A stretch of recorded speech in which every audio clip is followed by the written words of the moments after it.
Bonjour les amis, nous voyons encore pour un nouveau tuto en passant à ce premier tuto de l'année 2017. Je souhaite bonne année à tous mes abonnés. Aujourd'hui le tuto d'aujourd'hui portera, c'est juste un simple tuto, mais pas si simple qu'on pense. Cela vous permettra d'augmenter la capacité de votre disque sans altérer la qualité de vos fichiers. C'est aussi un simple tuto, étant donné que nous sommes toujours à la quête d'espace. Vous verrez pas que moi je n'ai pas assez d'espace. Je vais vous montrer. On commence le tuto. Pour commencer le tuto, je vais d'abord vous montrer. Nous allons faire la pratique sur notre disque D. Ça, c'est notre disque D. Sur les deux autres disques que j'ai déjà pratiqué, étant donné que j'ai trop de fichiers, c'est pour ça que vous verrez que mes disques sont rouges. Ici, d'abord, nous pratiquerons cela sur le disque D. Il faut regarder d'abord la quantité d'espace libre. Ici, nous avons 161,63 GHz libre sur 1,8 GHz libre. Donc nous allons essayer de compresser les fichiers qui sont à l'intérieur de ce disque sans altérer la qualité de ces fichiers. Par exemple, je prendrai l'exemple d'une vidéo. Je pourrais mettre cette vidéo là. Vous verrez la qualité. Après compression, vous verrez que la qualité sera la même. Si je prends l'exemple de cette vidéo, vous verrez que la vidéo là, elle est juste bien claire. D'accord? Nous arrêtons et nous commençons le tuto. Vous ouvrez votre invite de commande en mode administrateur si vous voulez, ou non, en mode tout simple. Donc, moi je préfère le plus souvent en mode administrateur. Je préfère le plus souvent en mode administrateur. Je regarde notre clé, on voit bien donc que notre lecteur c'est le disque D.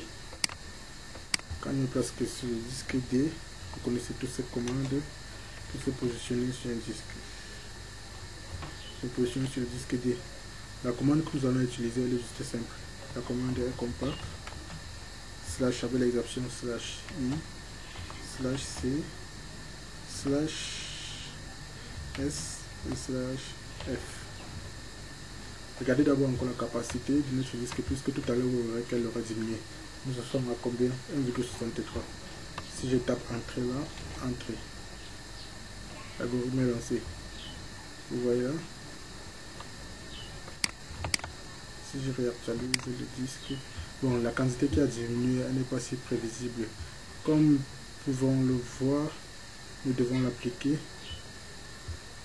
Si nous l'appliquons sur notre disque C,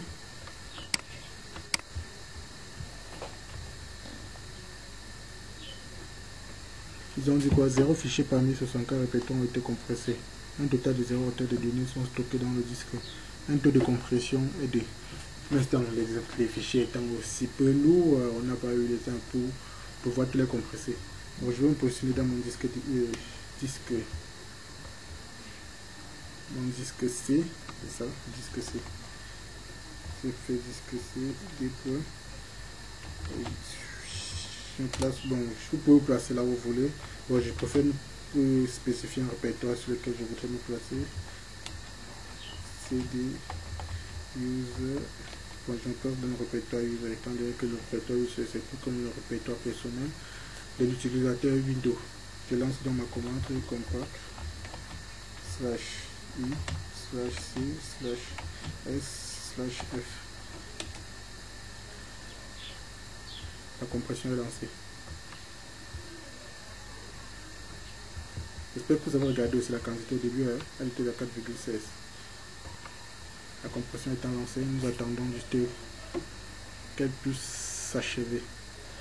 Vous voyez que le taux de compression est en train d'évoluer. Surtout, n'hésitez pas à vous abonner à ma chaîne YouTube pour être le premier sur les prochaines vidéos. Pour recevoir des prochaines vidéos. Et en passant, vous pouvez cliquer toujours sur la chaîne et visiter les vidéos qui ont été précédemment publiées. Elles sont toutes intéressantes, comme celles que nous sommes en train de faire pour l'instant.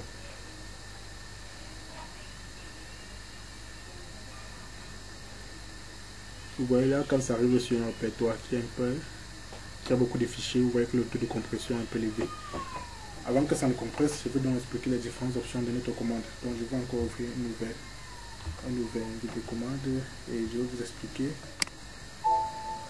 Je profite de cela pour vous expliquer les différentes options de commande. Pour avoir l'aide sur une commande, c'est tout simple. J'utilise la commande compact point d'interrogation. Sage pour l'interrogation. Vous verrez pourquoi les options utilisées précédemment ne sont pas faites au hasard. Nous allons tous les lire là pour que vous puissiez mieux comprendre.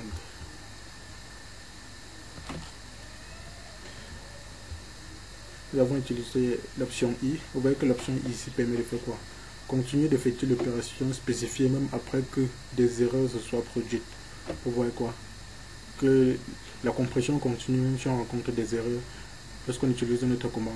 Par défaut, qu'on s'arrête lorsqu'une erreur se produit. Vous voyez qu'on utilise par l'option I. Dès qu'une erreur sera rencontrée dans le processus de compressage, la commande devra s'arrêter. Ici l'option, nous avons aussi utilisé l'option C. L'option C nous permet de faire quoi? Compresser les fichiers spécifiés. Les répertoires seront marqués pour des fichiers ajoutés plus tard, soit compressés. Vous voyez qu'elle a aussi toute son importance. Nous passons à l'option S. L'option S dit quoi? Effectuer les opérations spécifiées sur les fichiers correspondants dans le répertoire donné et tous les sous-répertoires. Vous voyez aussi qu'elle est aussi tout clair. Ça nous dit quoi? Nous sommes dans un répertoire. Si le répertoire est compressé, il faudrait que les fichiers qui sont contenus dans le sous-répertoire le soient également.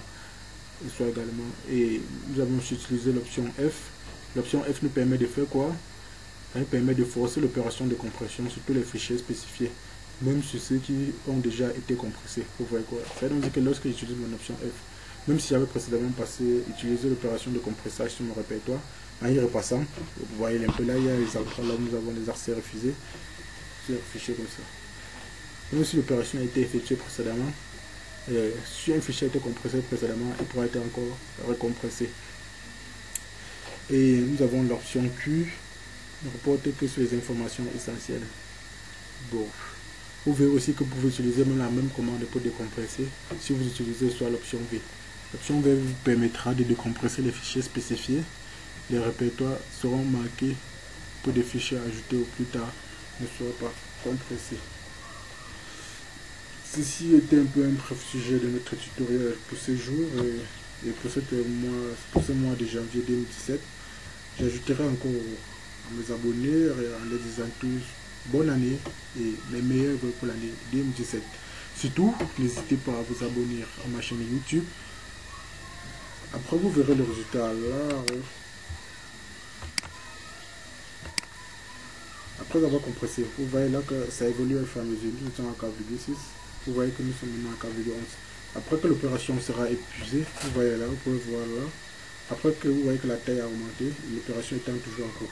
Une fois l'opération terminée, vous aurez tous les résultats. Surtout, n'hésitez pas, merci déjà si vous avez suivi le tuto jusqu'à la fin. Surtout, n'hésitez pas à vous abonner sur ma chaîne YouTube. On nous revoit très prochainement.